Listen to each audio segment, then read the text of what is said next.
I don't. Why do you pretend to not be a total fool? Well, I saw you in an interview on screen saying, I don't ever want to be in the public again. You know, you've bothered my family, you've bothered me, you've bothered the people I work with. This will be the last time that you ever see me. Those words from your mouth. Now, actually, I said I didn't want to go on television then. Please don't bullshit. One, that was an hour interview that was cut and changed, which you'll find out in court soon, which they altered and they asked different questions and gave different answers to. So we'll do a new one. Are you Satoshi? Yes. Okay. So you wrote the Satoshi white paper. Yes. And you implemented the 1 megabyte block limit. I put a temporary limit in there after being badgered by Mr. Finney. Right.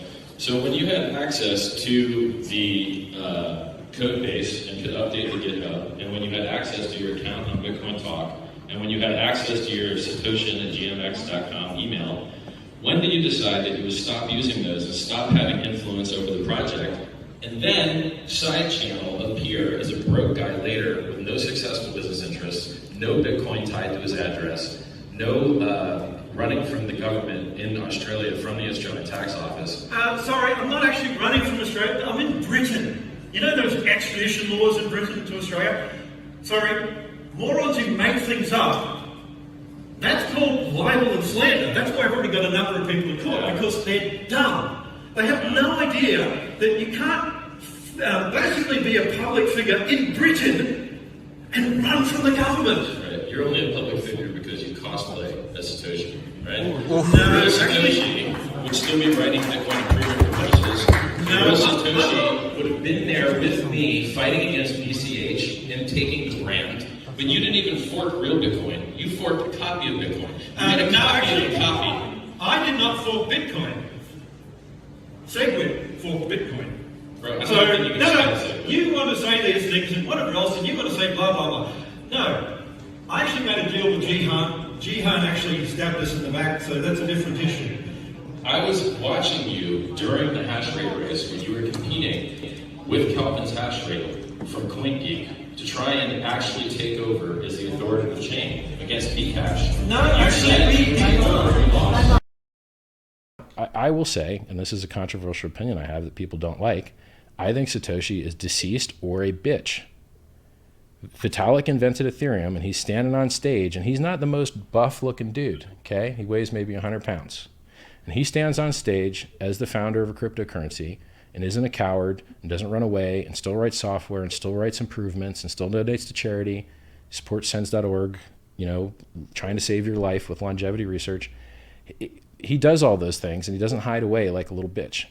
Now people say, oh, well, Satoshi did what, you know. No, he could do, if he was alive, he could do the same thing. I'm sure he ain't smaller than Vitalik, right? Okay. Now, first of all, whoever Satoshi is completely fucking insignificant. We know all the people who were involved, right, in the development. He's got 1 million coins. He's still got 5% of the supply. Pardon? It matters. He's got 5% of the supply. He's still got 1 million coins. Okay, that's fine. You know, if Craig Wright was around, there's a whole bunch of people. Now, you can buy some authoring software for $79.95 to run against the Satoshi white paper. And every single person involved in this, by the way, has written multiple technical papers. If you look at it, you don't need any software. Let me just tell you. If you look at the white paper, you'll notice two very unusual things. Number one, all of the spelling for words which have different spelling in American and English, and there are about 5 words in there that do, have the British spelling. The second telling thing is, after every sentence are 2 spaces. Now, this is a minority of choice for people who write. But you check it out yourself. Look at the white paper. I agree. You can also do timing analysis. There are only 2 of the people that could have been involved, which are British, and only one of them double spaces after a period. Fuck me. Look it up. I mean, people going, who is it? Who is it? It's easy. So you can also do analysis of what hours he posted to Bitcoin Talk.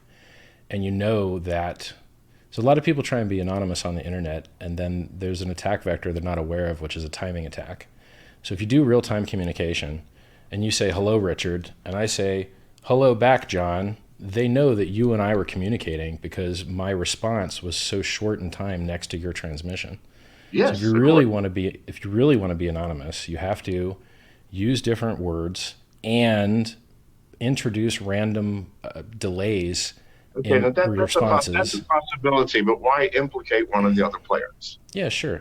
But the thing is, once again, Vitalik said this on stage, it makes a lot of sense. It's kind of like Occam's razor. The easiest way to prove that you're Satoshi is to sign from an old address. Now, it still doesn't prove that you are, but it sure eliminates a lot of other people from contention. And if anyone else is trying any other method that's not the simplest one, then they're trying to bullshit you. So if someone is telling you a lot of words that take hours and hours and hours when they can make a signature in 10 seconds, they're bullshitting you for a reason, right? The signature is the thing that the entire system requires. I might have been misled, but if you use full authoring software, it comes out 99% who Satoshi is. So $79.95. I only get a $25 commission. I'm being front of this now. By the way, I put when I first started, I put 2 spaces after periods because when I first started typing, I typed on a real typewriter, and that's what you did when you typed on a real typewriter. So it's kind of something that old people do. I'm not saying. All I'm saying is there are only 2 British people, only one of them have double spaces in all of their papers. But you're restricting the set of people to people that were on the mailing list for a cypherpunk mailing list, right? That's what you're using as your input set. For your input set of possible Satoshites, you're using the mailing list of cryptography, the cypherpunk mailing list, right? That's your input set. No. I'm just using those people we all know were involved, for fuck's sake. But that's where we know them from. That's where that list comes from. There's a history to this. There's less than a dozen of them. Because that's the mailing list. Every single one has written multiple papers. Dr. Adam Back has written over 100, for fuck's sake. Randomly grab one and run the analysis. So we talked about who makes the most money. What have you made the most money on? I won't answer that question. I guess I will. It's probably Bitcoin. What's the question? What have you made the most money on? Crypto. Which crypto? You don't have to answer. That's like a personal bullshit question. I would not expect you to answer that. Well, good. Okay. Next question. But I mean, if you're already all in and you're like, fuck it, I'm not paying taxes anyway, come and get me. I mean, really, you can fucking say whatever you want. I know, and I said what I wanted, which is nothing. I feel you, man. So what do you want to see go up now? Like, what are you doing? Are you shilling? I mean, I'm wearing a fucking Hex t-shirt. I'm shilling. What are you selling? My biggest project is the McAfee DEX. Okay. It came out 3.5 weeks ago. We carry every token